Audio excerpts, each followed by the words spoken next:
இவன் டெய்லி லேட்டாக தான் வேலைக்கு வருவானா, நம்மளோட சேர்ந்தவனா இருப்பான் போல.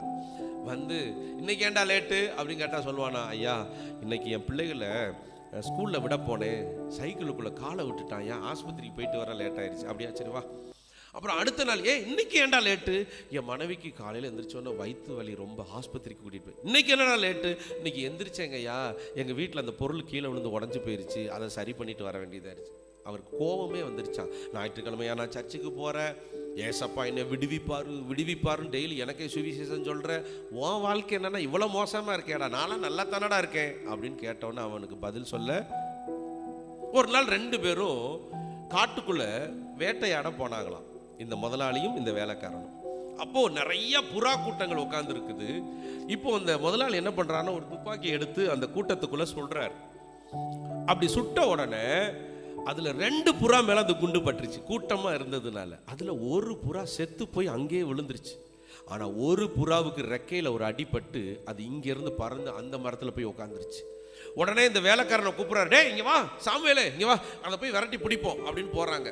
அந்த புறா அந்த மரத்துல இருந்து இன்னொரு மரத்துக்கு, அதெல்லாம் பறக்க முடியல ரொம்ப தூரம், அதனால பக்கத்துலேயே பறந்துட்டு இருக்குது.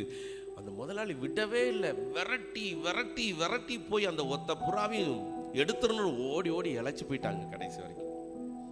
அப்போ இந்த வேலைக்காரன் கேட்குறானா, முதலாளி ஐயா, நமக்கு தான் அங்கனக்குள்ள ஒரு புறா ஆல்ரெடி செத்து போய் விழுந்து கிடக்கு, இதை எடுத்துக்கிட்டு நம்ம வீட்டுக்கு வந்துடலாம், இந்த புறா அங்கேக்கு தாவிக்கிட்டு இருக்கு, இதை மட்டும் ஏன் விரட்டிக்கிட்டு ஓடுறோம் அப்படின்னு கேட்டப்ப அவர் சொன்னாரா, டேய் அறிவு கட்டவனே, அது செத்து போன புறா எங்கேயும் போகாது, அங்கே தான் கிடக்கும். நம்ம இன்னைக்கு பூரா எங்கே வேணாலும் போயிட்டு வந்தாலும் அது எங்கே தான் கிடக்கும்.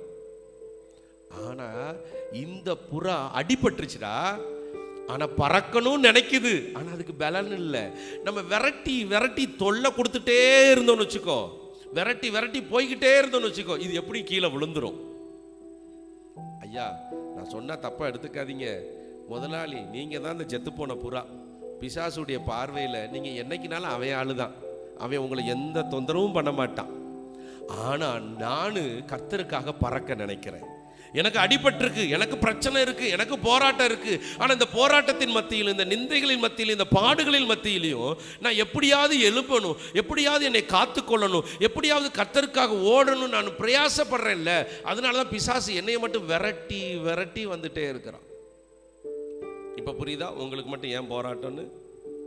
ஆனால் அவனை ஜெயிக்கக்கூடிய ஒரு பலத்தை கர்த்தர் நமக்கு கொடுத்திருக்கிறார். அதனால தான் கர்த்தர் தமது ஜனத்துக்கு பலன் கொடுக்கிறார் என்று பார்க்கிறோம். ஏன் உங்களுக்கு பலன் கொடுக்கிறார்னா, சத்துருவை ஜெயிப்பதற்காக.